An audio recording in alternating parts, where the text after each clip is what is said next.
no chão, né, o apoio, as pernas paralelas, solta um pouco esses ombros, quem está com os ombros para cima. E vamos assentar. Assentar é estar sentado aqui e agora. Vamos pôr aqui a sua cabecinha, a sua mente. Vamos inspirar delicadamente. Então, vamos enchendo o pulmão, cada um com o seu ritmo. Inspira, inspira e depois expira, assopra. Faz o seu biquinho e assopra, assopra, assopra, esvaziando, esvaziando. Isso. Relaxa um pouquinho.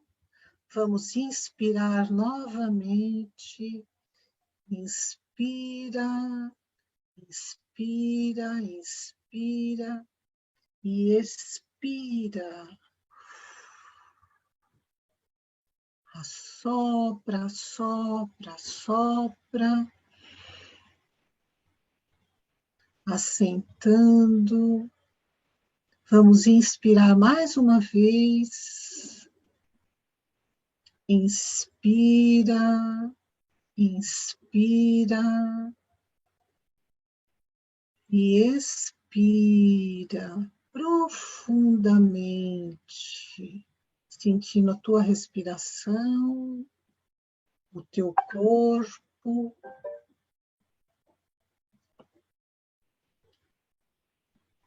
Não abra os olhos. Nós vamos fazer um passeio pelo mundo encantado. Hoje nós vamos falar de contos, de histórias. Então vamos passear. Vamos passear na nossa infância. Qual é o nosso conto de infância? Qual é aquele conto que eu sempre relembro, que me traz boas lembranças? E quando criança eu gostava muito, mas que ainda a minha criança de hoje adora ouvir, contar, e que se sente feliz nesse mundo encantado, nesse mundo mágico, onde tudo tem vida. Temos as fadas, as bruxas, os duendes, unicórnios. Que mundo é esse? Cada um deve ter o seu mundo mágico, aquela floresta encantada. Deixa a sua criança correr dentro do seu conto. Isso, tem gente que está até com um sorriso nos lábios, que delícia de estar percebendo aí o seu conto, vivenciando esse momento. Dá até para ver você, criança, correndo no meio do conto. Abraça esse você pequeno, abrace você criança, veja quanta delicadeza que você tinha e ainda tem, ainda está aí. Né? Essa criança que tem vontade de ser eternamente criança, de ser um Peter Pan, naquele mundo encantado. Mas a vida faz com que nós tenhamos que crescer e amadurecer. Né? Abrace essa criança. O que você falaria para você? Você, criança. Qual é a palavra que você daria para ela?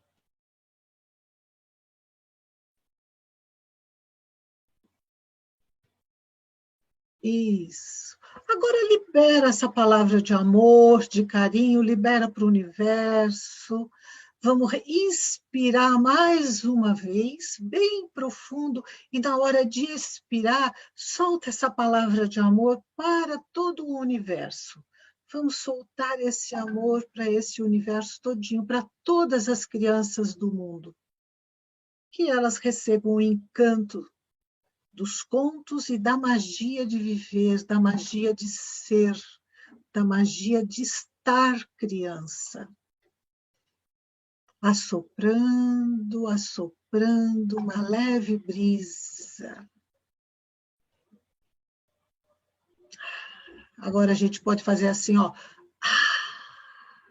Solta um ar bem gostoso.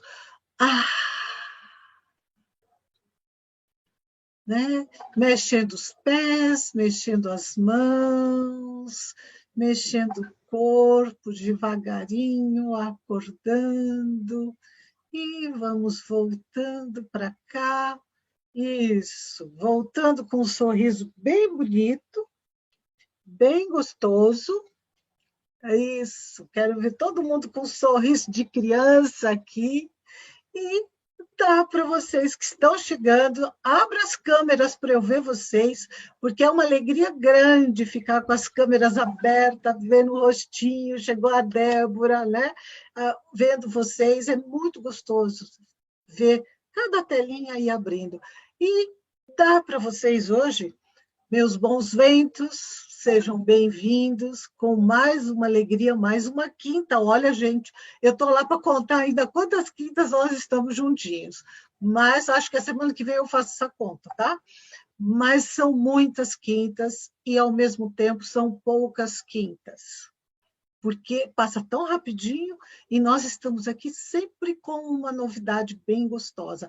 Então, eu sou Sônia Tomasi, coordenadora do curso de pós-graduação da Unipaz Goiás, dos cursos de Psicologia Analítica e de Arte-Terapia, e eu estou aqui toda quinta-feira, desde junho, apresentando para vocês os diálogos da Unipaz, cada semana, com uma pessoa muito, muito especial, como vocês estão acompanhando, né? São pessoas lindíssimas, de alma lindíssima, e hoje, não menos mais lindo, nós estamos com o André. André, eu tenho uma admiração muito grande pelo trabalho do André. Né? Ele está lá no Maranhão, gente. Vocês estão aí, né? O último ponto que nós temos aqui, ó, é Santa Maria, lá embaixo, Rio Grande do Sul. Maranhão está lá em cima, né? Então, veja, essa união de norte a sul, de leste a oeste, que a Unipaz está nos permitindo fazer essa colcha de retalho, e fora todo mundo que está no meio ali, a gente vai costurando, né? Então, o André, eu estive com o André pessoalmente o ano passado, André, o ano retrasado, já nem sei mais quando é o ano passado, quando foi, acho que é 2018, não foi? Ou 2019, não sei. Né? Num congresso em São Paulo de arte-terapia, onde ele apresentou um trabalho maravilhoso sobre o folclore do Maranhão, né? Ai, André, me ajuda, como é que era dos bois, como é que chama aquilo, André? Foi um trabalho sobre a mitologia do Alto do Bumba Meu Boi do Maranhão. Isso, do Bumba Meu Boi. Gente, olha, outro dia ele vem para falar isso, porque é lindo esse trabalho. Mas hoje ele optou em falar em contos, né? Então, André, ele é bacharel em comunicação social, especialista em gestão cultural, produtor cultural, arte terapeuta, né? E contador de histórias. Aqui eu quero chamar a atenção para aquilo que muitos homens têm resistência, a alma feminina do André.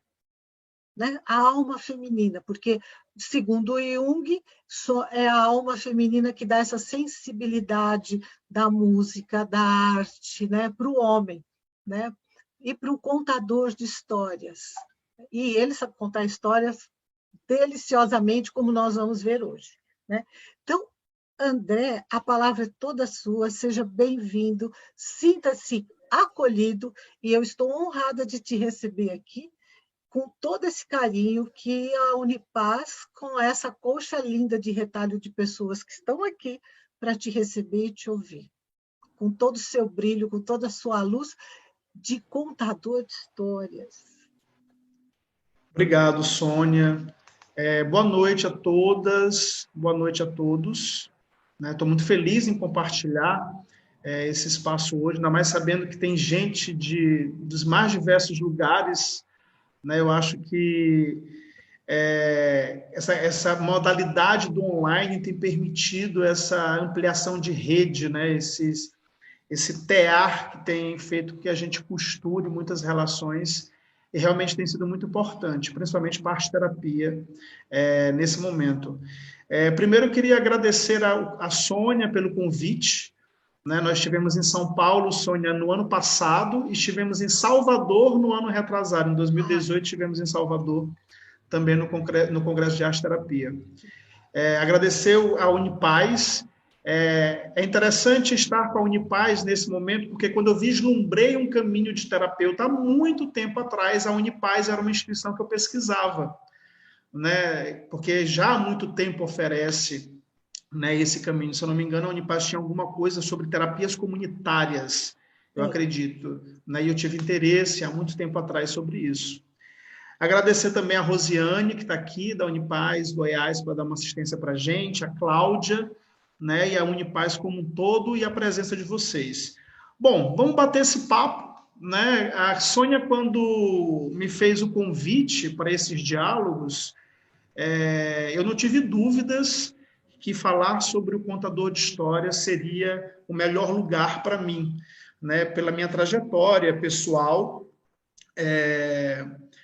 eu, além do meu trabalho de comunicação social, como arte-terapeuta, como produtor cultural e como contador de histórias, é um espaço realmente de mergulho nessa experiência da produção artística e da produção cultural, né? E quando eu for falar um pouquinho desse meu caminho pessoal, eu vou falar um pouquinho dessa busca, né, e desse encontro, né, que é o contar histórias, na verdade. Eu vou pedir para a Rosiane, então, já compartilhar aqui na tela os slides, que, na verdade, é um roteirozinho que eu desenhei para auxiliar aqui nessa fala. E, na verdade, essa temática, ela é uma temática que eu fui organizando ao longo do tempo, né, até chegar nesse tema, o arquétipo do contador de histórias, como bálsamo sagrado do amor. A primeira experiência que eu tive com esse tema foi em forma de oficina, porque além de trabalhar esse tema como bálsamo sagrado do amor, eu trabalho também o arquétipo do contador de histórias como bálsamo sagrado do caminho do curador, né? Na verdade, esse bálsamo do amor ele está dentro desse caminho do curador, né? Pode passar para o segundo slide, Rosiane, por favor? Para eu começar a contar um pouquinho dessa história pessoal. Bom, o segundo slide, aqui foi para o último, né? O segundo lá em cima. Volta aí um pouquinho, por favor, que esse é o último slide. Isso. Pronto, aí. Não, o anterior, pronto. Essa imagem aí sou eu, contando uma das histórias que eu mais gosto, que é o Alto do Bumba Meu Boi do Maranhão, né? E foi exatamente sobre isso que a Sônia falou ainda há pouco. Esse caminho, né, de mito pessoal, esse caminho pessoal do meu contador de histórias, ele nasce no teatro. Durante 10 anos eu fiz parte de uma companhia de teatro aqui em São Luís. Foi um dos mergulhos mais expressivos que eu tive, que me levou a trilhar diversos aspectos da minha jornada pessoal hoje, que me levou para a produção cultural, que me levou para a arte-terapia, que me levou para o candomblé, né? Eu sou iniciado no candomblé também já há 15 anos. E uma das atrizes que fazia parte dessa companhia, ela era uma exímia contadora de histórias, tinha um trabalho de pesquisa fantástico, e fez uma oficina para compartilhar com a gente a formação desse processo da contação de histórias. E nós fomos desafiados pelo SESC a fazer toda a programação da Feira do Livro do SESC aqui em São Luís, e entramos com uma programação exclusivamente de contadores de histórias. Então, levantamos repertório, e aí fomos estudar os contos de fada. Eu comecei com esse trabalho com os contos de fada, e aí a primeira experiência foi realmente dentro do teatro, com todo o arcabouço que o teatro traz, né? O palco como espaço da cena, o figurino, a maquiagem, os objetos de cena. E para o artista, né, e para o meu diretor especificamente, isso representava de uma certa forma o que ele chamava de muleta. Né? Ele, olha esse excesso de maquiagem, esse excesso de figurino, esse excesso de objeto de cena. Mas eu começando, aquilo realmente me dava uma segurança de estar em cena. O certo é que no decorrer desse processo, vai acontecendo esse despir-se, né, dessa persona, desse contador de histórias, dessa persona enquanto personagem, enquanto tipo, né, e vai aparecendo a imagem arquetípica. E eu vou realmente redescobrindo e reconectando essa energia, né, essa pulsação do contador dentro de mim. E aí é quando eu começo, então, a conectar ou reconectar com as imagens do meu pai contando história, com as imagens da minha avó contando história.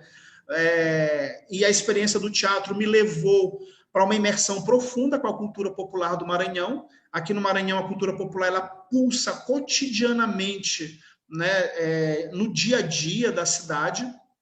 E os contadores de histórias estão ali todos presentes, os mestres, as mestras, né, contadoras de histórias. E eu fui tirando esses elementos cênicos, dramáticos, né, plásticos do contador de histórias. Fui tirando a maquiagem, fui tirando o figurino e fui cada vez mais me aproximando de mim mesmo.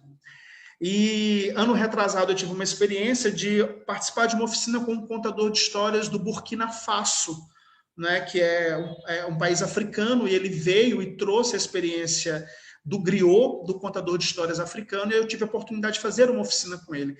E eu fiz esse relato a ele sobre estar cada vez mais próximo de mim, né? E foi incrível a devolutiva que eu tive dele, porque ele disse, e é exatamente isso. Né? No Burkina Faso, nós não nos vestimos, nos fantasiamos para contar histórias. A contação de histórias está no cotidiano, porque ela faz parte dessa egrégora de realmente ensinar aos mais novos a sabedoria que faz com que os mais velhos permaneçam nessa aldeia, permaneçam nessa tribo e deem continuidade às outras gerações. E aí um outro fator que para mim me aproximou muito ainda no meu contador de histórias foi o fato do repertório. Enquanto artista, o meu diretor cobrava repertório. Precisa ter mais história, precisa contar uma diversidade maior de histórias. E eu já vinha com os contos de fada, né? Sincronicamente, a primeira história que eu contei foi João e o Pé de Feijão, que é o conto que eu mais me identifico, né? Minha criança se identifica. Mas depois chega o Alto do Bumba Meu Boi, que eu fui construindo, fui contando devagarinho, fui trazendo as músicas presentes no meu imaginário pessoal, as imagens da minha infância enquanto criança, levado para esses ensaios do boi com os meus pais. E aí, quando eu saía para contar a história, minha mãe perguntava, vai contar qual história hoje? E eu falei, vou contar o Alto do Boi. Ela, de novo, o Alto do Boi, não tem outra história para contar? E aí, quando eu tenho essa experiência com o griot do Burkina Faso, ele me traz o seguinte, a história ela precisa ser contada muitas vezes, né? Porque o aprendizado que existe nela é infinito.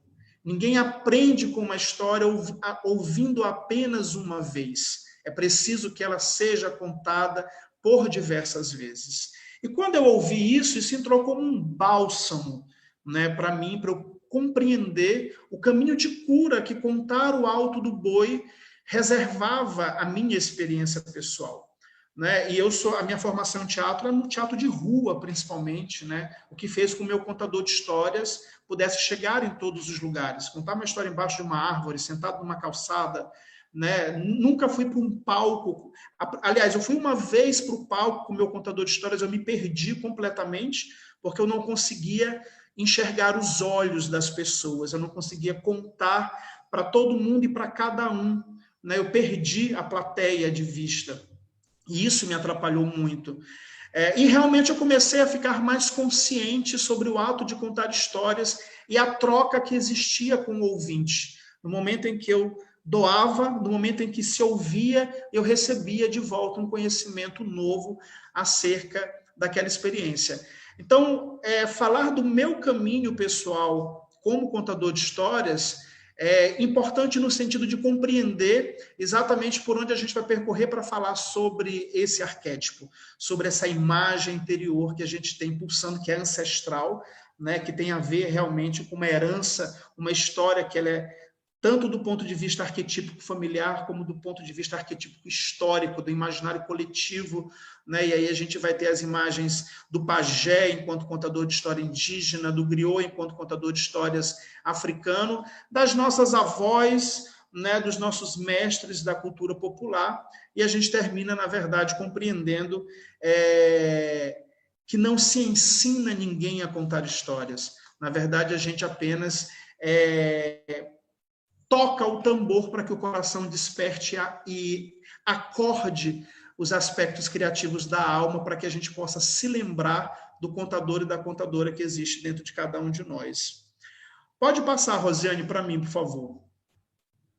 André, deixa eu falar uma coisinha para você. Pode falar, Sônia. Você falando ali, eu me lembrei da minha contadora de história, né? Porque eu também gosto de contar história, tem toda uma história em cima da história, né? E você falando da sua mãe, eu lembrei quando meus filhos eram pequenos. E toda noite, não se tinha o hábito de assistir tanta televisão, mas se tinha televisão. Mas antes de dormir, se contava uma história, né? Então, deitados, eu contava a história. E a questão de repetir a história, a criança quer que repete a história. Né? Então, quando você pensa que você vai passar para outra história na noite seguinte, você vai repetir a mesma história. Né? Então, toda noite tínhamos as histórias, e as histórias repetidas. E depois de um certo tempo, realmente, a psique já se adapta, né? E ela já pegou aquilo que era necessário, e aí eles querem outra história. Aí é interessante como a criança fala assim, mas não tem outra história, não? Oh, mas você contou a mesma história 100 vezes, porque ele pediu, né? Aí não tem outra história, não, como se você fosse que está repetindo sempre, né? E esse momento eu contava muito as histórias dos irmãos Green, né? Que eu gosto, e depois de alguns anos, porque isso levou assim, a infância quase toda, eles falaram, nossa, eu já sei muitas histórias. Então, uma parecia com a outra, eles começaram criar suas próprias histórias, né? Então, a importância de contar a história e como é gostoso, porque essa que você falou, a mãe conta, a avó contou, né? A bisavó contou e vem passando numa tradição oral e que fica numa memória que realmente eu pensei nas histórias, eu pensei hoje na arte-terapia, mas eu não tinha lembrado que lá atrás eu também fui uma contadora de histórias, né? Isso é muito bom. Muito obrigado. Porque, inclusive, tem um trecho do Credo do Contador de Histórias que ele fala o seguinte: eu conto as histórias contadas pela minha mãe. A minha mãe conta as histórias contadas pela minha avó. A minha avó conta as histórias contadas pela minha bisavó. E é exatamente esse ponto que você acabou de trazer que ancora a experiência de contar a história como um ato de amor, como um bálsamo sagrado de amor, porque o amor está exatamente no momento em que ele toca a alma e desperta os aspectos adormecidos da alma. Né, que aí a gente relembra um pouco do mito de Eros e Psique, né, que o resultado disso é a criatividade. E as histórias estão realmente no campo do ensinamento. Né? Então, é um ato de amor, é um ato afetivo, é um ato ancestral. Você pode voltar os slides, Rosiane, por favor?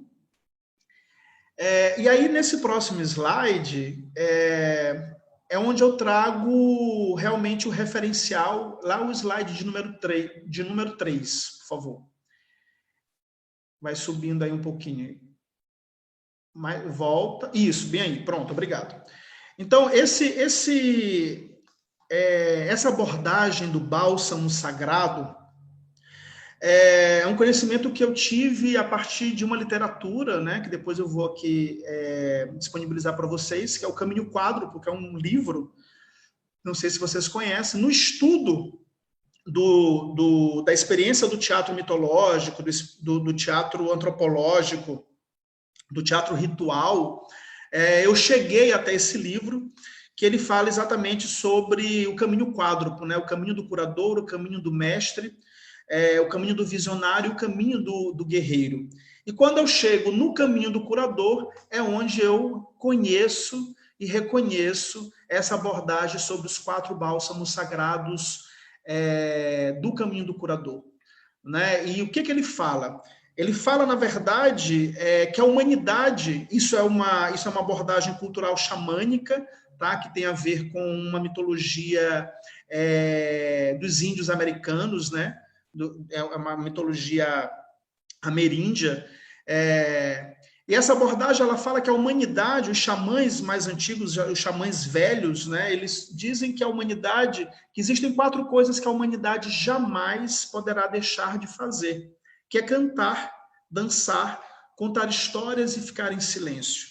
Segundo os xamãs, quando nós cantamos, nós despertamos o coração, nós trazemos o acorde da música, e a música, como arquétipo primordial da existência, ela acorda e desperta o coração para que nós possamos nos lembrar dos desejos sagrados e divinos que pactuamos sobre o caminho do nosso mito pessoal. Nós celebramos a própria existência, nós fazemos vibrar a corona, né, a coronária, o coração. Quando nós dançamos, principalmente nas formas sagradas e circular, a gente celebra o encontro e a própria dinâmica da vida, a dinâmica do movimento e da circularidade. É onde nós nos reconhecemos enquanto indivíduos, enquanto nós nos reconhecemos diante do outro e nos reconhecemos diante do todo, da própria comunidade. Não é à toa que as culturas populares, nós brasileiros que temos uma diversidade incrível na cultura popular, a cultura popular ela é um núcleo pulsante, né, de organização desse caos em direção ao cosmos, né, porque ela ancora o mastro sagrado da relação entre o céu e a terra, porque ela promove o encontro sagrado através do canto e da dança. Contar histórias, nós mantemos viva a história da humanidade, fazemos com que a humanidade permaneça. Existe um ditado, um provérbio, né? Não chega a ser um provérbio, na verdade é como se fosse uma tríade sagrada para o povo africano que tem a ver com Awo, Axé e Abá.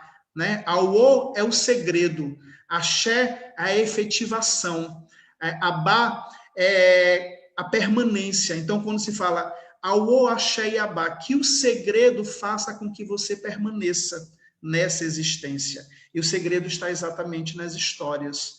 Né? Então, tem inclusive uma pesquisa que é da genética, mas também trilha pela arqueologia, uma arqueologia da psique, que é a importância dos avós na permanência da existência humana. Lá na pré-história, a humanidade vivia apenas até os 18 anos, né? Em função de serem nômades, a humanidade não tinha uma longevidade, morria muito cedo em função da diversidade do tempo, né? Enfim.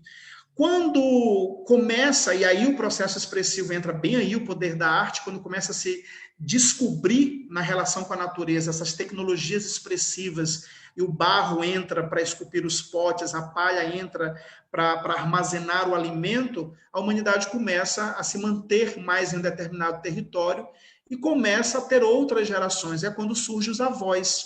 E aí sim consegue-se ter, nesse momento, a transmissão oral do conhecimento. A folha que mata, a fruta que pode comer, a forma como se caça, como se usa o fogo, como se usa a água, tudo isso numa transmissão oral de conhecimentos. Então, contar histórias tem a ver com dar permanência à existência dessa humanidade. E ficar em silêncio ao encontro com essa divindade pessoal, com essa divindade interior. Né? É o que Jung fala sobre a espiritualidade, né? Que é uma relação em busca do si mesmo, né? Em direção a essa divindade interna, que o silêncio faz com que nós possamos, então, realmente ouvir os verdadeiros desejos do coração. Então, esses bálsamos, quando eu descobri no meu caminho pessoal, né, em busca desse contador de histórias, para mim foi uma revelação divina, incrível, né? Porque eu realmente consegui fazer conexões de algo que eu já vivia como ator, como brincante da cultura popular, e eu começo a realmente perceber os símbolos que estão presentes em toda essa ritualística, no cantar, no dançar, no contar histórias, no ficar em silêncio, e como isso realmente exerce um papel fundamental para que a humanidade realmente se reconheça diante do seu mito originário, para que a gente possa realmente celebrar, né? Tem uma frase que diz que o coração, quando está em silêncio, quando ele está acalentado, ele celebra, né? Ele reconhece a festa, exatamente porque é o momento que a gente realmente consegue se reconhecer diante do nosso mito pessoal. Pode passar para a próxima tela, Rosiane. Você quer falar alguma coisa, Sônia? Pode interromper sempre que quiser, viu? Fique à vontade. Isso que é interessante, você falou dos avós, mantém a cultura, e também, a partir daí, a gente começa também a criar os mitos religiosos, né? Onde nós vamos criando o nosso religare, porque temos que criar histórias para contar de onde viemos, né? Como viemos. Eu acho tão bonito, né? Cada história, cada cultura tem o seu mito, né? Para dizer como nós surgimos. Tem um mito indígena, que eu não vou contar, não, mas eu vou contar só o comecinho, que diz que fez um buraco no céu e caiu uma cordinha, né? E aí desceram todos para a Terra. Eu acho tão bonitinho, porque eu fico imaginando assim, né? Nós, seres humanos, descemos do céu por uma cordinha e chegamos aqui na Terra. É uma forma de explicar gostosa, né? Que nós somos divinos, viemos de algum lugar, né? A nossa existência. Então, é isso. Obrigado, Sônia. Obrigado, eu. Então, o que eu trouxe um recorte desse texto, né, para deixar mais explicado esses 4 bálsamos, e ele fala exatamente isso, né, os 4 bálsamos universais para a cura, que toda cultura apresenta as suas formas de manutenção da saúde e do bem-estar. Em todo o mundo, os curadores reconhecem a importância de manter e recuperar os 4 bálsamos universais de cura, que são contar histórias, o canto, a dança e o silêncio. Nas sociedades xamânicas, acredita-se que quando paramos de cantar e dançar, não mais nos sentimos encantados por histórias ou ficamos perturbados com o silêncio. Estamos passando pela experiência da perda da alma, que abre as portas ao sofrimento e à doença. E o curador, que tem o dom, restaura a alma com o bálsamo de cura. Esse texto me traz uma reflexão. Eu sou professor também, né? Eu sou professor do Cláudia Brasil Atelier nas formações de arte-terapia, e eu levo muito isso para as aulas de formação e também nos espaços sobre produção cultural, que é o que Jung fala muito sobre a perda do mito originário, o quanto o Ocidente adoeceu por distanciar-se desse mito originário. Inclusive, a própria teoria, que é uma teoria junguiana sobre a alma brasileira, a perda da alma brasileira, fala-se sobre exatamente o distanciamento desse mito originário que é indígena, quando se fala acerca de Brasil. Né? O que nós temos hoje como a doença, né, que mais acomete a humanidade? A depressão. A depressão é a perda da libido, né? É uma baixa da energia criativa. Ou seja, é uma baixa da energia do sentido de ser e de existir. E é exatamente a ausência do amor tocando a alma, né, como uma experiência de criação.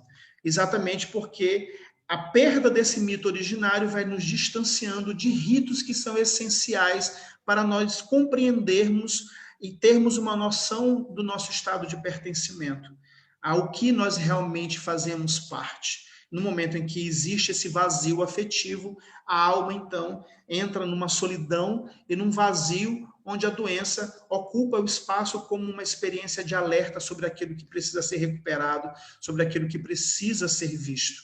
Né? Eu sou consultor na área de economia criativa também, e eu faço uma abordagem muito crítica sobre a sociedade que nós escolhemos e que nós modelamos para existir nesse momento, completamente pautada num capital que é meramente monetário, né, onde nós simplesmente abandonamos todo um capital social de saberes ancestrais, de tecnologias, né, dos povos indígenas, dos povos ribeirinhos, dos quilombolas, dos povos de terreiro, e o quanto nós caminhamos em direção ao futuro pautado numa prosperidade que nos separa, né, numa prosperidade que nos isola e que nos tira desse sentido de comunidade.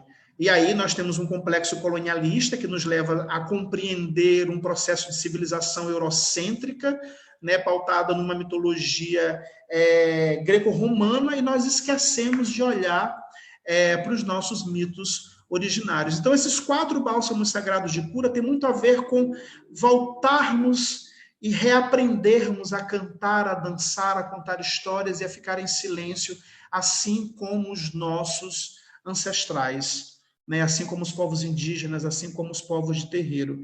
Eu tenho feito essa reflexão em todos os espaços que eu tenho a oportunidade de falar sobre isso. Pode passar, Rosiane, por favor, o próximo slide.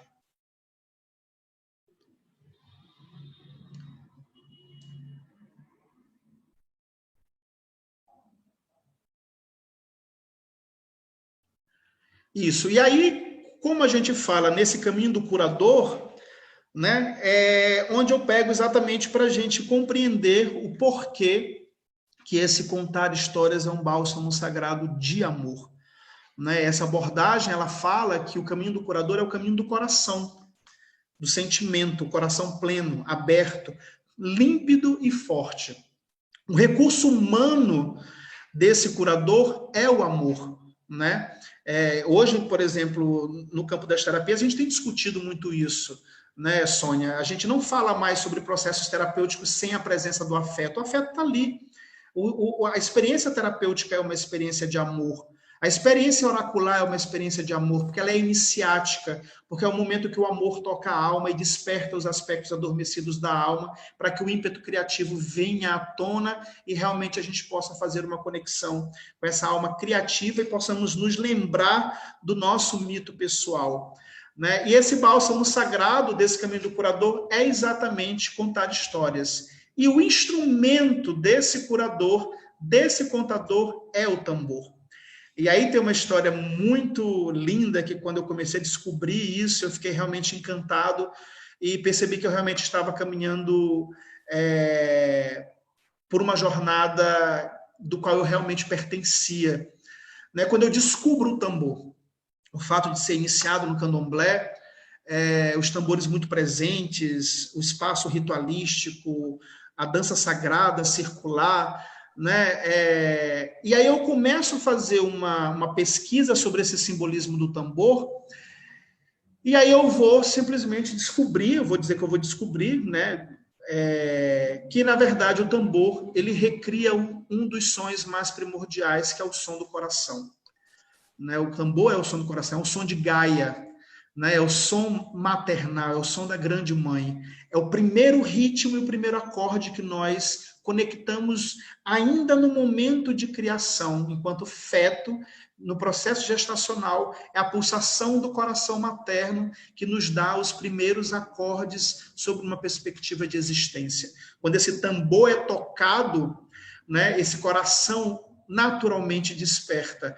E o tambor é exatamente a união entre o céu e a terra, é exatamente a união entre esse masculino e esse feminino, pelo fato dele ser parte de uma árvore, né, como símbolo amplo do mastro sagrado da união entre o céu e a terra, e ser coberto de couro animal como uma representação desse feminino sagrado, dessa Gaia, dessa mãe.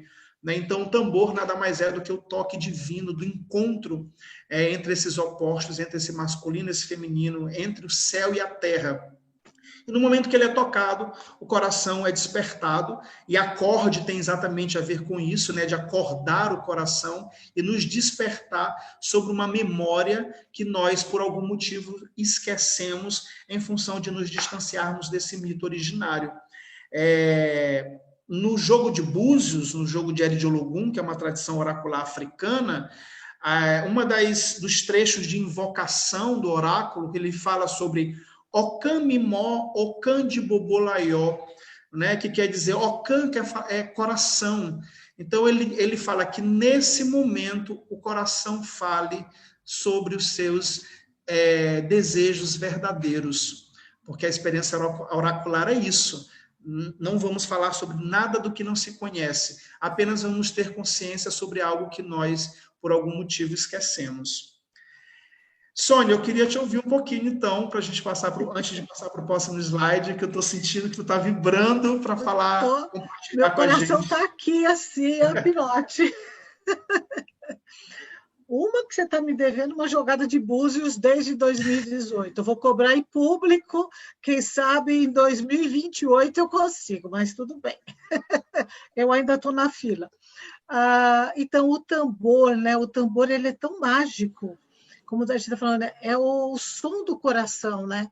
E ouvir o tambor, mas não é ouvir com os ouvidos, é ouvir com a alma, né?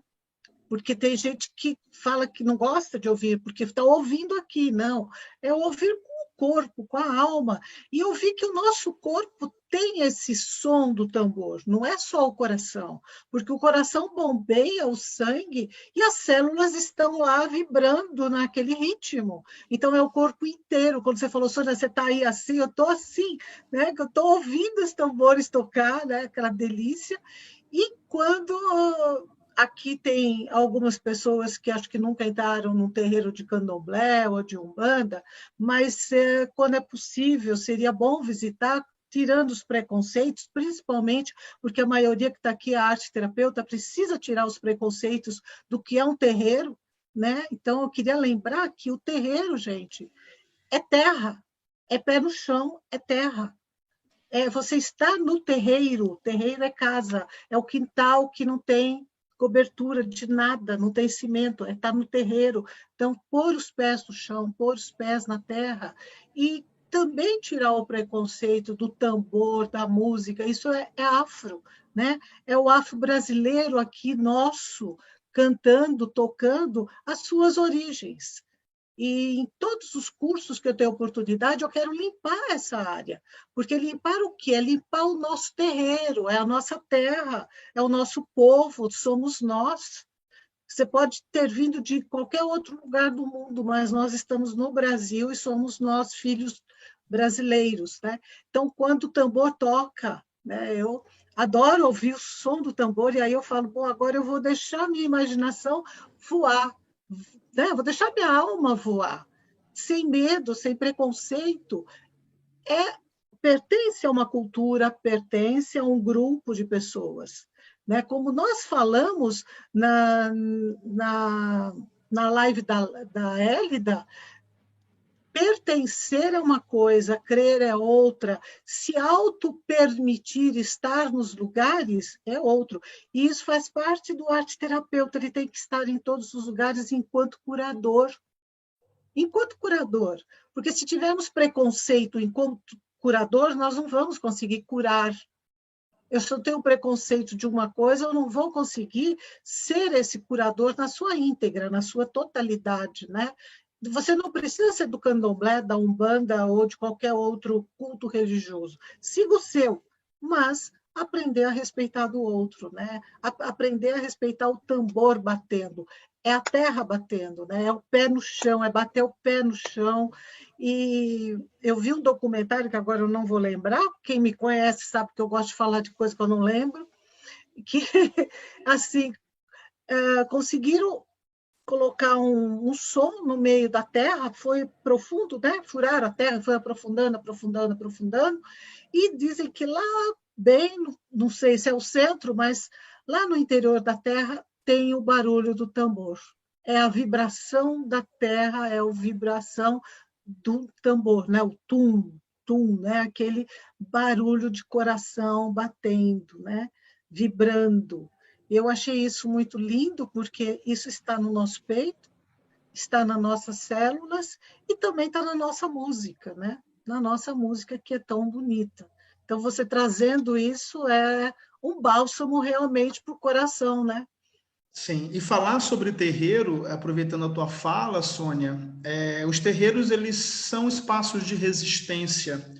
e são espaços de recriação e reconexão com um mito perdido, criminalizado, violentado, né? Leonardo Boff já fala sobre os 4 complexos culturais formadores da brasilidade, onde ele fala sobre o complexo cultural do colonialismo, do holocausto indígena, do racismo e da corrupção.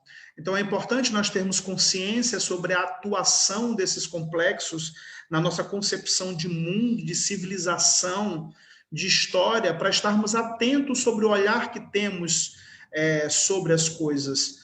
Não é? Porque, na verdade, dentro desse complexo colonialista, a população africana ela foi violentada e foi roubada, foi tirado desses reis, dessas rainhas, né, dessas comunidades, toda a sua experiência cultural, toda a sua ancestralidade. E o Brasil é visto hoje como um lugar de reencontro desse mito africano perdido. Existem ritos no Brasil que não existem mais no território africano. Então, o terreiro ele é um espaço mágico porque ele é o espaço de recriação do mito. É exatamente no momento em que a dança, que é feita em movimento anti-horário, para quebrar o ritmo do cotidiano e invocar o mito, invocar o espaço atemporal, onde a divindade, como manifestação arquetípica, entra em transe para então todas aquelas pessoas que ali trazem uma história de dor e de violência assumam na sua incorporação a sua divindade e voltem a ser reis e rainhas. Então, olha só, né, a profundidade simbólica que tem o terreiro como espaço mítico. Rosiane, compartilha a tela, por favor. Estou terminando aqui os slides para a gente... Eu vi que veio uma pergunta aqui sobre a questão... a anterior, Rosiane, por favor, sobre a questão do mito pessoal. Eu vou encerrar a minha apresentação contando uma história, que é um mito africano, que fala exatamente um pouco sobre essa questão do mito pessoal. Pode passar, Rosiane, obrigado. Isso aí pode passar. Acho que a gente vai para a última tela, então, agora. Isso. Então, essa última tela, aqui a gente vai falar exatamente sobre o contador de histórias, né? O que era esse contador de histórias? Então, contar é ritualizar, é dar voz ao ancestral, é abrir o corpo para o sagrado, é compactuar com a visão mágica. Palavra lapidada na boca do velho griot é palavra fulgurante, joia de 1000 brilhos, pedra multifacetada. Ele tem muitos corpos. O feiticeiro, o bicho, o caçador, o sacerdote, o rei, o bruxo, o chefe, o guerreiro. O mundo começa na sua palavra. Dançar é o céu, o mar, o rio, a nuvem, a sombra. Cantar os velhos ensinamentos. Narrar a natureza, o clã, a aldeia, os símbolos, a floresta, a savana, o deserto. Deixa eu abrir bem aqui o arquivo, porque aqui corta a tela para mim. Eu ver aqui a última frase dessa. Bem aqui, já abri, consegui. Seu itinerário é reforçar laços, ordenar o mundo, perfumar a memória, virar história, né? E aí, para finalizar, eu queria compartilhar com vocês um mito africano, que é um mito de criação iorubá, respondendo a alguém que perguntou aqui para falar um pouco mais sobre mito pessoal. Olodumare, o deus supremo para o povo africano, na iminência de criar a humanidade, não tinha onde colocar o seu sopro sagrado, o seu emi sagrado, o sopro da existência, da consciência, né? O furufu, né? A respiração. Nanã, a própria terra, a deusa da vida e da morte, olhando essa dificuldade de Olodumare, faz a ele uma proposta. Propõe a ele doar uma parte dela do encontro entre a terra e a água, para que ele então pudesse, através da argila molhada, modelar os corpos, para que pudesse, enfim, criar a humanidade. Mas dá a ele uma condição. que após essa humanidade existir e esse sopro divino se findar nessa matéria orgânica e ir embora, finalizar, esses corpos tinham que ser devolvidos a ela, a Nanã, a terra, a própria morte. Né? Ele é um mito que fala exatamente sobre a orientação que ritualisticamente nós temos de devolver os nossos mortos à terra. E Olodumare, então, aceita a proposta de Nanã e as condições dadas por ela e entrega a Adjalá, um deus também da criação, artesão, modelador, a função de modelar esses corpos. Então, Adjalá passa 24 horas do seu tempo modelando esses corpos, e quando essa alma, né, em busca da existência, passa pela porta da casa de Adjalá, em direção ao Onibodê Orum, ao portal da existência, Adjalá oferece a ele uma cabeça. E para essa cabeça, Adjalá contou uma história. No momento em que Adjalá conta a história dada a essa cabeça, e essa alma aceita essa cabeça, ele pactua o seu caminho de mito pessoal. Ele pactua o seu Odu, o seu caminho de destino. Mas ao nascermos, esse ará, esse corpo é muito pequeno para caber tamanha consciência, tamanha expansão desse caminho mítico a ser trilhado. E aí é que não nos é dado as experiências para que possamos nos lembrar acerca das escolhas que nós fizemos. Não é à toa que a arte e a cultura são os espaços sagrados que nos lembram sobre as escolhas que nós fizemos através de uma experiência simbólica, arquetípica e ritual. Não é à toa que nos sistemas totalitários, autoritários, fascistas, a arte e a cultura são as primeiras estruturas a serem desmanteladas, porque a falta do processo criativo e de plasmar a imagem do inconsciente é a ausência do reconhecimento de si mesmo, do caminho e da jornada de individuação, que faz com que nós tenhamos a noção de pertencimento a um espaço simbólico comunitário. Então, esse mito, ele fala exatamente sobre, além do livre-arbítrio, a necessidade da conexão simbólica. Por isso, ele também fala sobre a criação do espaço religioso, a religião como experiência ritualística para conectar com o mito e com o símbolo, numa experiência de autoconhecimento. Bom, é isso que eu queria dividir com vocês. Passaria muito mais tempo, contaria muito mais histórias, né? Mas vamos deixar aí para a próxima oportunidade e vamos conversar um pouquinho. Espero que tenha sido importante para vocês, assim como foi para mim. Mas pode contar mais uma, que a gente fica ouvindo. Pode contar mais uma? Pode contar mais uma. Eu acho então que eu vou contar mais uma. Eu vou contar uma história que é um conto indígena, que é a lenda de Mani, né? A lenda da mandioca. Numa determinada tribo tupi, uma índia engravida, né? E essa índia era filha do cacique, né? Da autoridade máxima. Então, todas as mulheres mais velhas dessa tribo se colocaram a cuidar da gestação dessa índia, assim como fazem com todas as outras índias. E a gravidez, então, ocorreu, né, muito bem, uma expectativa muito grande na aldeia para o nascimento dessa criança. E passados, então, os momentos dessa gestação, essa índia entra em trabalho de parto antes do que havia previsto, né, dar à luz a essa criança. E aí a tribo, então, a aldeia toda se mobiliza, as mulheres, então, começam a criar todo o espaço ritual para que houvesse o parto, assim como tradicionalmente as indígenas parem, geralmente cocaradas diante de uma grande samalmeira, de uma grande árvore ancestral à beira dos rios, né? E assim foi feito.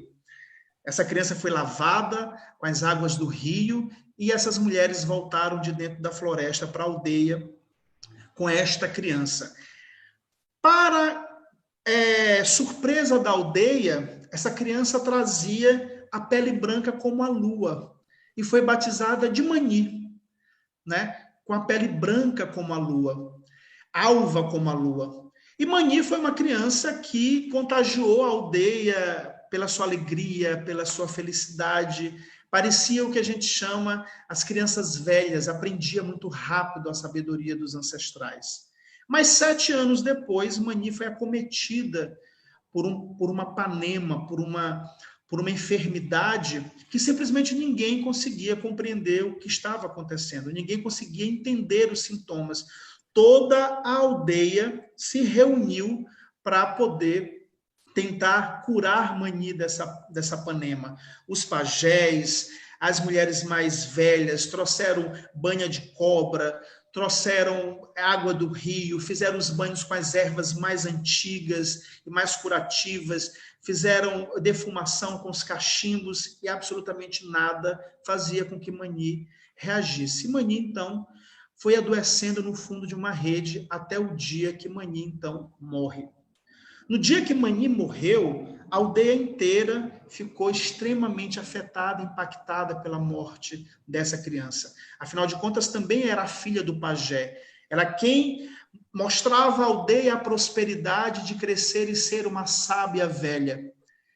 E como tradição tupi, enterraram o corpo de Mani dentro da oca da família de Mani. E as mulheres, então, passaram a noite inteira chorando em cima do túmulo de Mani e cantando.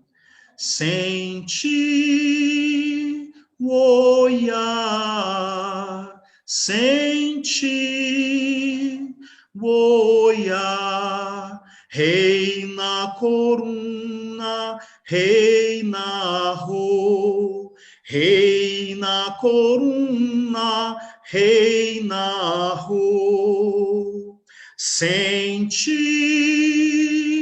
o Oiá, sente o Oiá, reina coruna, reina ro, reina coruna, reina ro. E as mulheres choraram durante 7 dias e 7 noites, inundando a sepultura de Mani com as lágrimas. 7 dias depois, brota um pequeno ramo de folha escura, de um verde bem escuro, viscoso, exatamente da cova de Mani.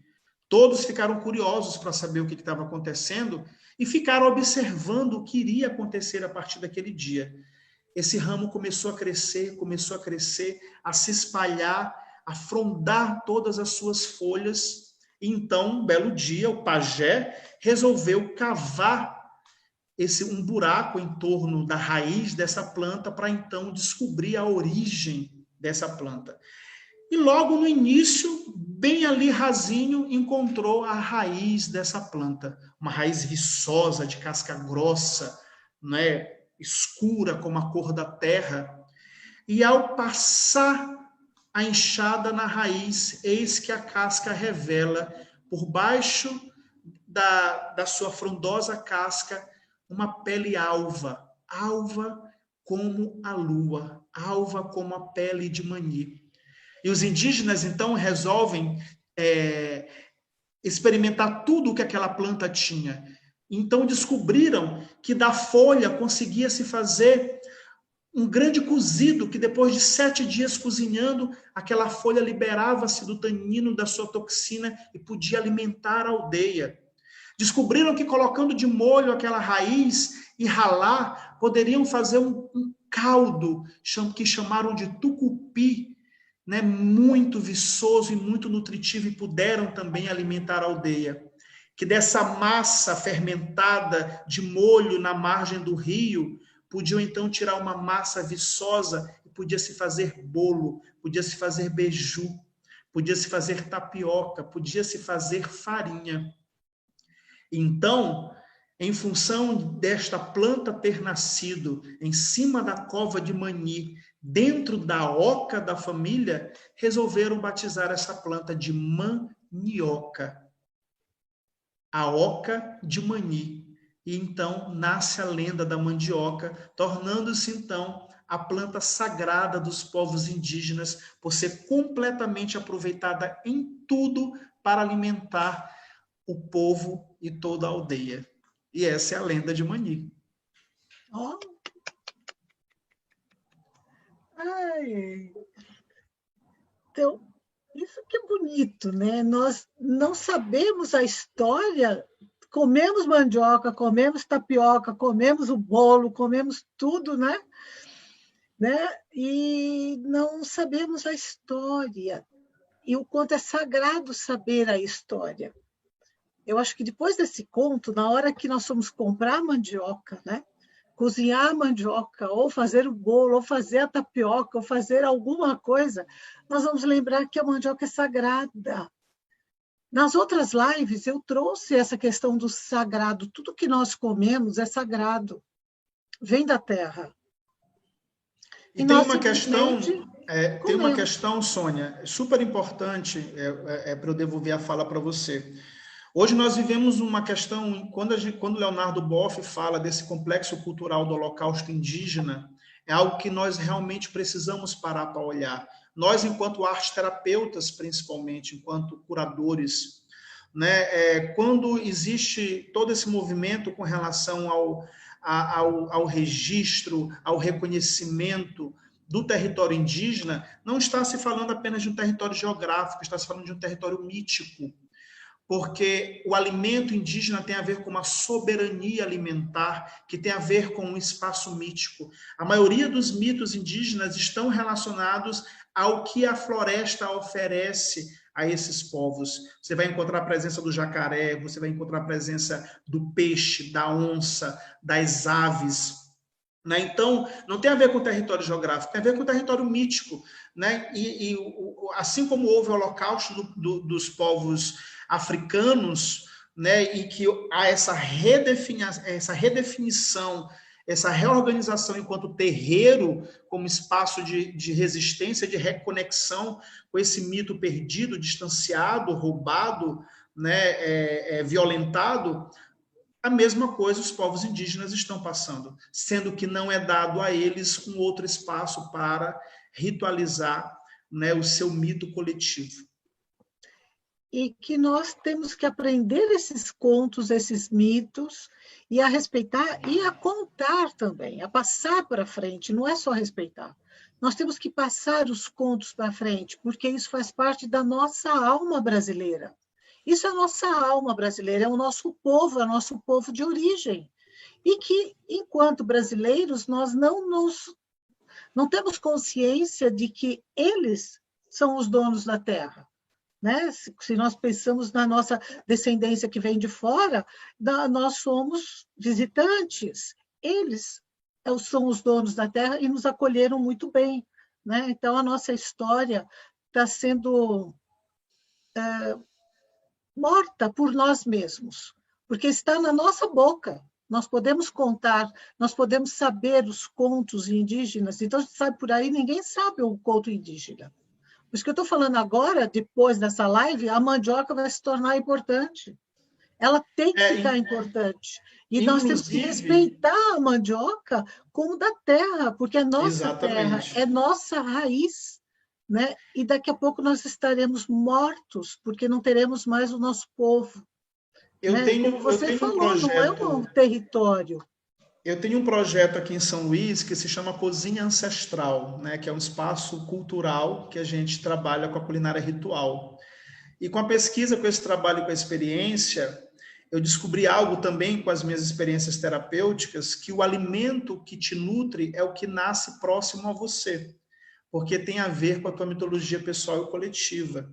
É o que nutre o teu organismo ancestral. Né? Então, hoje a gente tem aí uma perspectiva de nutrição que nos leva a comer um monte de coisas que vêm de outros lugares, cambreure, chobreure, né? Coisas desse tipo, que são frutos tibetanos. Eles são maravilhosos, mas eles vão nutrir muito mais os tibetanos do que a nós. Nós vamos nos nutrir com a mandioca, com a macaxeira, com a manga, com a goiaba, com o cupuaçu, o bacuri, porque é o que nasce aqui, é o que tem a ver com o nosso organismo ancestral. Né? E São Luís fez agora, em setembro, 408 anos. Eu tenho um amigo que é arqueólogo, e nós almoçamos juntos nesse dia, e ele disse o seguinte: eu não tenho nada para comemorar por 408 anos. 408 anos é uma história contada pelos colonizadores. Eu tenho a comemorar 6.000 anos de arqueologia de povo indígena. Né? E aí é quando a gente fala sobre uma arqueologia da psique, que nós esquecemos, nós contamos uma história a partir do que nos foi contado por uma educação pautada num processo colonialista. Não nos foi contado o que existia antes, que é um processo de ruptura cultural por um processo de sobreposição cultural. Né? Então, nós precisamos estar realmente muito atentos à parte da nossa alma que nós esquecemos. Então, e é esse ponto que eu acho bonito do Jung, né? Trazendo o Jung para cá, embora ele esteja, né, lá na Suíça, a questão é assim, ele conseguiu ver que cada povo tem a sua estrutura, tem a sua história, tem os seus alimentos, tem a sua vestimenta, e que deve ser respeitado. Ele traz muito isso. Você não pode chegar lá e dominar aquilo, tirar aquilo, ver o que é que tem nessa cultura, e o que essa cultura está cuidando do seu povo. Isso também é dentro do processo terapêutico. Quem está na nossa frente? O que ele traz de cultura? O que ele traz de crença? O que ele traz dentro da alma dele? E é aí que nós vamos entender essa pessoa dentro da sua totalidade psíquica. Não é colocando os meus valores que estão certos. Eu quero saber, dentro dos valores dele, como ele consegue se reorganizar e ter uma saúde mental. Né, ter uma integração de si mesmo em si mesmo. Como você falou, hoje nós estamos com uma população, não só do Brasil, mas mundial, depressivo, porque ninguém sabe a quem pertence, aonde eu estou. A roupa que eu visto é porque veio de não sei aonde, a comida que eu como, né, é de não sei aonde. O programa que eu assisto é a série de que veio de outro lugar. Ninguém quer assistir uma série brasileira, né? Uma questão brasileira. Isso deixa para lá. Ninguém quer ouvir as nossas questões. E é justamente nessas questões que reside o vazio da alma. Está vazia. Cadê a nossa música? Né? Cadê o nosso tambor? Cadê a nossa dança? Tudo é importado. Tudo é importado. Né? Então, falar assim, vamos fazer uma dança sagrada. Né? Podemos fazer uma dança sagrada, mas qual é a nossa dança sagrada? Não vamos desrespeitar outro, mas qual é a nossa? Né? A qual eu pertenço? O que me traz? Como eu vou me envolver nessa dança sagrada? Não é só do outro, é um envolvimento psicológico, é um envolvimento emocional, e aí sim eu estou por inteiro, né? Estou lá por inteiro, estou fazendo isso com a minha totalidade.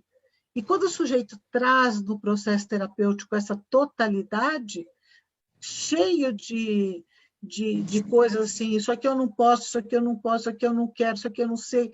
Ele está vazio, ele está todo furado. Quando eu pego uma pessoa assim, eu imagino pior que um queijo suíço, sabe? Todo furado, porque ele está tão magoado, né? Que enfiaram tanta coisa. Olha, isso aqui não serve, isso aqui não serve, isso aqui não serve, isso aqui não sei. E ele vai ficando vazio. O que ele vem buscar no processo terapêutico? Não é a cura, que eu gosto de trazer essa questão, não é cura. Eu primeiro preciso identificar o que é que machuca, quais são os espetos que estão lá, os espinhos, para tirar um a um, delicadamente, colocar um bálsamo, como foi o que você colocou agora. Você contou 2 histórias maravilhosas, que todo mundo que está aqui vai sair nutrido e pensando né, na mandioca, pelo menos na mandioca a gente vai, no terreiro que vai bater o tambor, toda vez que, né, a Michelle falou assim, que perto dela nunca foi num terreiro, que está aqui no chat, mas ela ouve os tambores tocando e aquilo movimenta, move, né? Movimenta, me traz energia, o que é, né?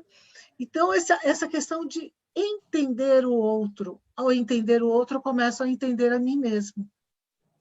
Né? Você É isso traz que você coisas falou. lindas. Jung fala muito, né, sobre esse espaço da doença estar exatamente ancorado pelo movimento que a gente faz para nutrir essa persona coletiva e esquece da alma criativa, né, dessa experiência arquetípica, né, que faz com que a alma criativa seja realmente despertada. E o quanto nós estamos o tempo inteiro correndo atrás dessa persona coletiva, de coisas que nós criamos, desejos que nós inventamos, e nós vamos esquecendo cada vez mais de nós mesmos. Né? Isso é extremamente importante. E entender que a criança professora, a gente canta. pode perguntar A para o André? criança, só um pouquinho, Inaê, a criança canta naturalmente, ela dança naturalmente, né? E ela fica quietinha em silêncio naturalmente. Eu gosto de voltar na criança porque ela é um exemplo muito bom para nós. Ela gosta de cantar, ela ri, ela brinca, ela não tem preconceitos e ela vive. Só que conforme nós vamos crescendo, a educação vai tirando isto das nossas mãos, né? A educação mesmo, a educação na sua totalidade. E aí entra o arte-terapeuta. O arte-terapeuta está trazendo de volta, né? Ressurgindo de novo a criança que está em nós, amadurecida, num adulto amadurecido, mas com uma força de energia dessa criança livre, dessa criança que tem alma. Alma, a gente fala assim, tem alma de criança. Conversa com uma pessoa, fala, ela tem alma de criança. Vê você atuando, a gente fala assim, tem alma de criança. É isso que é a beleza, né? É essa que é o saudável que está ali, né? Deixa eu só voltar aqui um pouquinho. Deixa eu ver só aqui. Quem foi que fez? Tinha alguém que queria saber sobre mais um mito pessoal, mas eu acho que não vai dar tempo. Eu falei um pouquinho quando eu contei a história do Onibodeorum, eu falei um pouco sobre isso, né? Que na verdade esse caminho do mito pessoal tem exatamente a ver com reconectar-se com o sentido da própria existência, que tem a ver com a sua jornada pessoal, né? O seu caminho de individuação. Isso. Quais mitos, né, estão presentes nesse processo onde você se reconhece, amadurece, né, e faz a conexão com esse divino, né, com essa divindade. E eu vejo também, voltando nos alimentos, né, como a região, né, quando você pega a região ali mais para cima, vamos pegar o pessoal que está aqui, né, Belém, Maranhão, deixa eu ver quem está mais aqui. Vou falar mais de Belém e Maranhão, para eu conseguir. Bahia, que o Robson está aqui, Bahia, né? Então, nós temos muito essa questão do alimento regional. Mas quando você chega mais para São Paulo, Rio de Janeiro, né, nós temos assim uma diversidade de comidas do mundo. E não tem a comida regional, né? Minas também tem a comida regional que nos conecta com a natureza.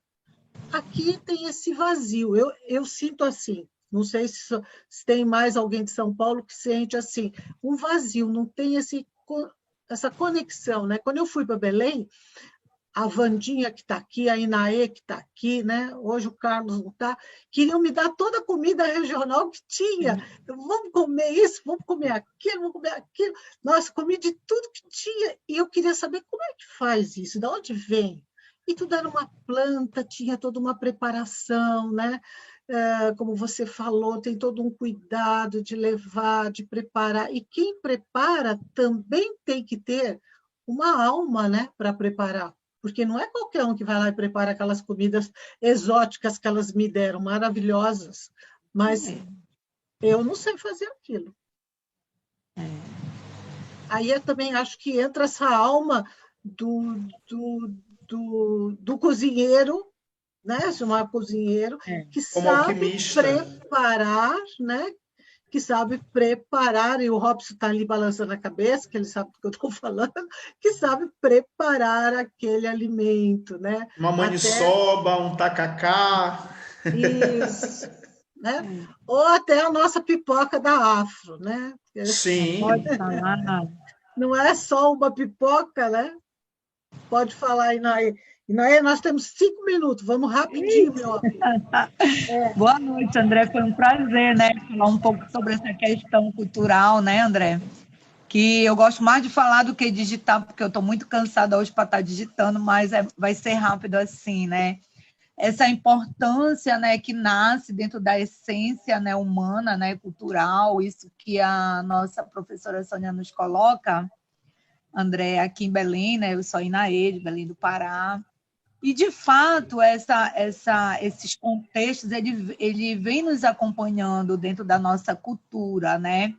Quando você nos fala que é necessário a gente entender, a gente conhecer, principalmente resgatar, né, essa essência, né, indígena do nosso contexto, até mesmo o idioma, né, do Tupi-Guarani, né, que em Belém era algo muito forte, e devido à catequização pelos jesuítas, como nós sabemos a história, né, do desenvolvimento da nossa cidade, muita coisa foi perdendo, né, se perdendo durante o tempo. Que tem coisas, como a Sônia nos coloca, um alimento, uma cantoria, né, que as pessoas antigas da nossa região, às vezes, elas usavam, né, para acalentar, para trabalhar, né, essa essência a gente tenta também inserir muito no nosso currículo escolar, né, para os alunos da nossa escola, né, da rede estadual, porque eu, como professora de arte, eu tenho um legado assim muito assim, é uma coisa minha mesmo, tentar resgatar algumas cantigas de roda. Eu achei muito lindo você contar da lenda, fazer o aluno perceber, o aluno entender, porque a gente vê muitas coisas presas a essa modernidade, muita informação, muita tecnologia, e às vezes aquilo que é tão simples, que vem da essência do aluno, deixada pelos seus antepassados, né, que justamente resgata esse processo cultural, né, dos nossos povos antigos, né, da essência de um aluno experimentar uma comida, saber de onde vem a origem, um nome, né? Você contou da lenda da mandioca, que nós trabalhamos de fato muitas lendas, muitos contos, e ainda tem coisas a se conhecer, a se perceber, André. E eu achei assim muito interessante quando você falou a respeito do conhecimento da cultura do tambor, né, da Umbanda, né, de conhecer isso. Aqui em Belém isso era muito forte na década de 40, na década de 50, e às vezes as pessoas realmente, de fato, tomavam isso como um grande preconceito, né? E se você tivesse alguém na sua família que realmente nascia com esse dom, né, de receber o seu orixá, pelo qual ele estava sendo regido, e aí era muito difícil, às vezes, as pessoas aceitarem o entendimento dessa cultura. Aí eu gostaria que você falasse um pouquinho sobre essas questões, né, preconceituosas, né, dentro dessa cultura, que você até citou um pouquinho a sua opinião, e nós, como professores e arteterapeutas, precisamos entender, precisamos buscar esse conhecimento para melhor trabalhar, né? E perceber isso diante de uma determinada realidade. Bom, eu acho que tem a ver, vou aqui falar rapidinho por conta do tempo, mas, Inaê, tem a ver realmente sobre trazermos a consciência acerca desses complexos culturais que fazem parte desse imaginário, né? Como eu falei anteriormente, sobre esse complexo colonialista do Holocausto indígena. Ele faz parte, nós fazemos parte desse processo. Mas no momento que a gente toma consciência, isso nos dá a oportunidade de realizarmos um movimento para fazer um caminho oposto, contrário, de reconectar, né, e de realizar algo que realmente possa celebrar e festejar ou ritualizar esse mito originário, né? Então, eu acho que realmente tem a ver com os recursos afetivos, como arte-terapeutas, como arte-educadores, como educadores, nós temos um papel fundamental de realmente termos recursos afetivos o suficiente para podermos proporcionar espaços onde essa reconexão possa acontecer. E eu tô aqui assistindo nos dois, tá? Tá. Então, tem uma pergunta aqui no YouTube dizendo quando que se conta, quando que se inicia a contação de histórias no processo terapêutico? Bom, aí depende muito de você identificar, inclusive, esse recurso dentro do processo terapêutico, né? Mas a contação de histórias ela vem exatamente quando nós conseguimos identificar o momento em que um conto, um mito, uma fábula, ele pode, de forma simbólica, auxiliar a fazer uma conexão afetiva com algo que, no processo terapêutico, é identificado como um espaço em crise, como um espaço em conflito, né? Algo que, simbolicamente, a história possa auxiliar no entendimento e na compreensão. Para a criança é um recurso incrível, né? Porque a criança ela tem essa capacidade de realmente organizar a experiência simbólica, né? Em função da própria forma da existência, enquanto a criança, quanto a imagem arquetípica da criança, dessa criança divina, né? Celebrativa, alegre, onde a fantasia, o lúdico, existe essa potência de conexão, mas a história está para todo mundo, né? Porque o mito, por exemplo, o mito ele tem uma estrutura psíquica que tem a ver com um inconsciente, com um consciente coletivo, né? Marie von Franz fala sobre isso, ela dá uma teoria sobre mito, sobre uma experiência do consciente coletivo, ele nos dá um referencial de civilidade, de território, de nação, né? Então, dentro do espaço terapêutico, ou arte terapêutico, a escolha por um conto, por um mito, tem especificamente a ver com a identificação sobre aspectos que esse mito ou que esse conto pode proporcionar na reconexão com alguma questão no campo afetivo. Então, ali nós temos que ter um bom caminho ainda com a pessoa que está conosco, temos que conhecer bem a pessoa, não é assim, vou aplicar esse conto porque eu gosto, é de acordo com a história de vida dela que vai aparecendo o conto. E aí, voltando, como você já trouxe a Von Franz, a Von Franz fala, nós temos que conhecer no mínimo, eu acho assim, muito bom, o mínimo dela é 1000 histórias, né? 1000. Aí você fala assim, não conheço 10, quanto mais 1000. Mas histórias são coisas que nós vamos conhecendo aos poucos e lendo aos poucos, né? Temos que ler. O profissional ele tem que correr atrás disso, de ler as histórias. Não é interpretar as histórias, é ler as histórias, saber contar uma história. Aí ele vai entender aonde ele vai colocar isso dentro de um processo terapêutico, vivenciar a história. Então, sabe, se eu nunca li um conto, sabe, uma fábula, um conto de fadas, os contos indígenas, os contos afros, eu vou abrir o livro e vou falar, bom, agora eu vou te contar uma história. Não é bem assim. Está relacionado com a história da pessoa. Aqui na live, o André trouxe 2 contos, né, que pode ser contado em qualquer lugar, mas ele não está dentro de um processo terapêutico. Nós não estamos fazendo terapia com o André agora. Nós estamos fazendo uma live, né? Então, no momento da vida da pessoa, vem na nossa memória, assim, esse conto cabe direitinho aqui, então eu vou contar, né? Então, em função de toda a sua estrutura simbólica, em função de toda a sua estrutura simbólica. Então, gente, o negócio é ler histórias, é ler a Von Franz, né?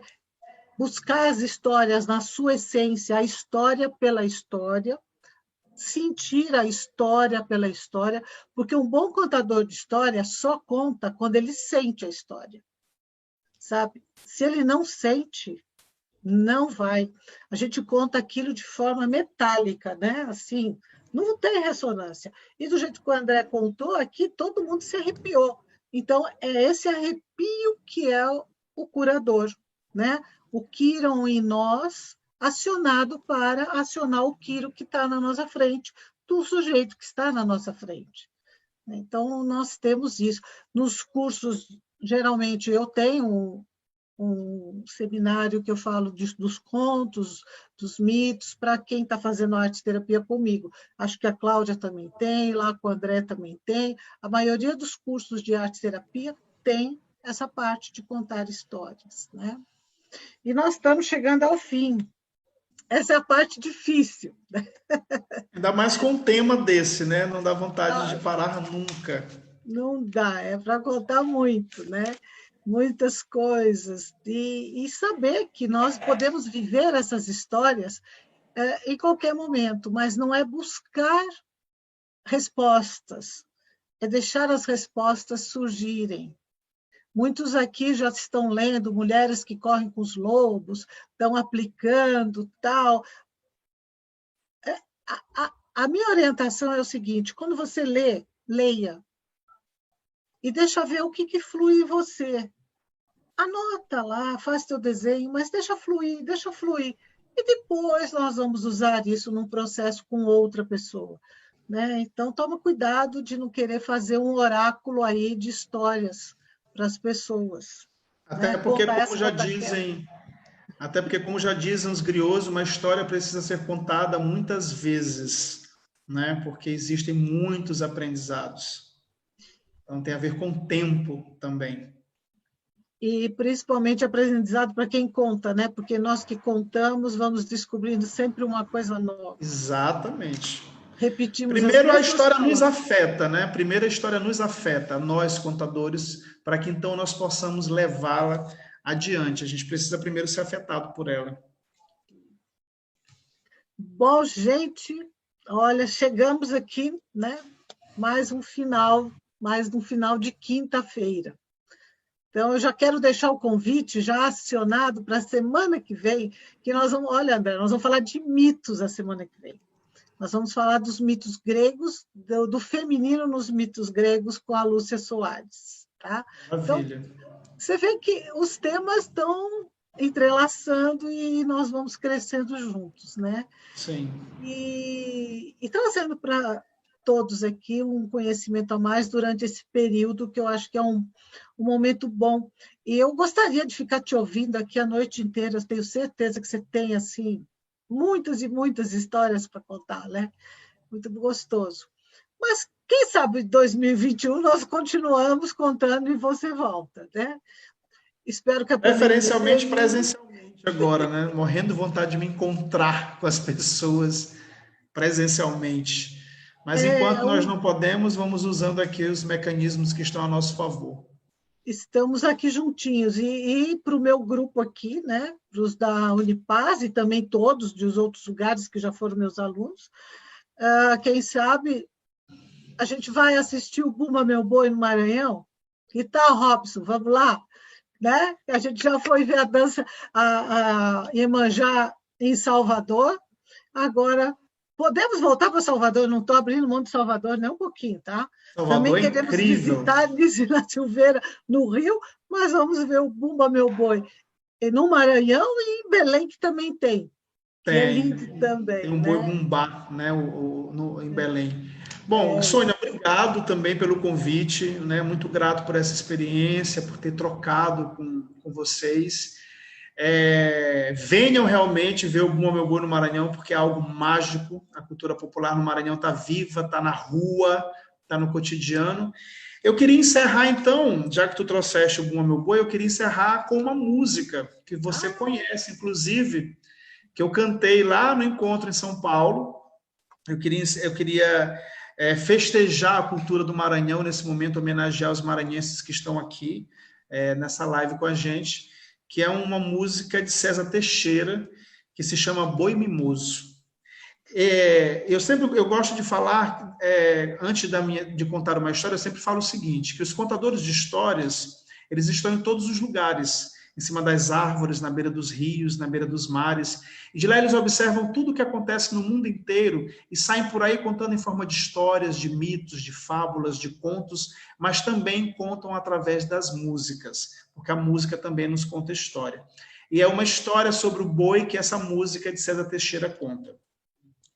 No lombo do meu boi tem um céu todo estrelado, ferro em brasa não encosta. Meu boi é mimoso, meu boi é mimado. Veio do pau deitado fazer a apresentação. Trouxe rimador do bom pra boiar no Maranhão. Ainda era noite, matracas e pandeirões, muito olho arregalado em riba do batalhão. Senhora dona da casa, eu também sou fumador, mas a ponta que eu trazia caiu na água e se molhou. E lá vai mimoso, com todo o seu guarnecer, mas um dia a casa cai, e é mimoso quem vai te comer. É boiada, guarnecer, é boi, é boi.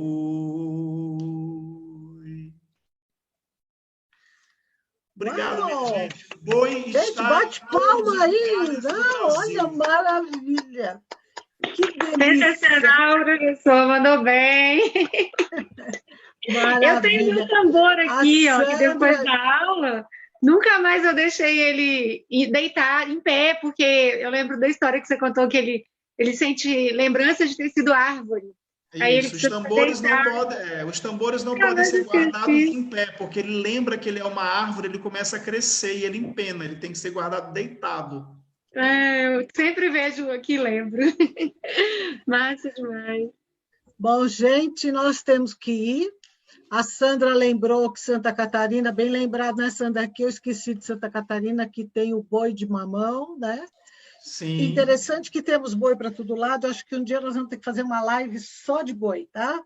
Tá vendo que você tem muitos recados para dar. Esse tema é interessante. Os bois de todo o Brasil. Todo o Brasil. Lindo. 4 horas de live. Bom, André, querido, estou aqui emocionada de te ouvir, de ter você bem pertinho de mim, bem aqui pertinho do meu coração. E gratidão imensa por essa partilha, por você estar aqui conosco, né? E gratidão a todos os meus amores que estão aqui, porque tem amores masculinos, femininos, mas são meus amores que estão aqui, né? Robson, que veio... Tem 2 Robson aqui. Robson de Goiânia e Robson de Salvador, tá, gente? Tem 2 Robson, tá? O Robson de azul é de Goiânia e o Robson que está ali embaixo de cinza também é de Salvador. Então, gente, Rosana, que entrou lá de Floripa, Luísa, que está aqui em São Paulo, que está reclamando que eu não falei Luísa. Tchau, Luísa. Um beijo para você especial. E um beijo para todos vocês. Agora é a hora de abrir a nossa câmera, né? Rosiane tira foto nossa, jogando beijo para todo mundo. Vamos jogar nossos beijos coloridos para o Brasil todo. Agradecendo de estarmos aqui mais uma quinta-feira, todos bem, alegres, felizes, e que a semana que vem eu espero por vocês aqui. Então, a minha profunda gratidão, mas é uma gratidão muito saudosa de querendo abraçar cada um de vocês, assim, ó, bem apertadinho, apertadinho, apertadinho, como eu costumava fazer em 2019. 2021 está chegando. Então, agradecer também à Unipaz, mais uma vez, por permitirmos nos permitir esse momento de estarmos juntos. E agradecer você de estar aqui toda semana comigo. Porque se vocês não estiverem, gente, não tem motivo de eu estar aqui, de nós estarmos aqui e estarmos trazendo esse conhecimento. Então, você é muito importante também. Todos nós somos importantes, tá bom? Então, beijos coloridos para todos vocês. Muita, muita saudade, muita, muita saudade mesmo. Então, vocês vão desligando que eu quero ver vocês ir apagando. Tchau. Ai. Tchau, tchau, tchau, tchau, tchau. Oh, meu Deus do céu. Vê um por um saindo. Tchau, Vandinha, de Belém, Inaê. Tchau, Sônia. Tchau, Mari, tchau. Belo Horizonte. Tchau, vai com Deus. Tchau. Amém. Até mais. Goiânia, tchau. Goiânia, nós temos aula logo, logo. Beijo, beijo, Blumenau. Espírito Santo, Brasília. Tchau, Rosiane. Vandinha.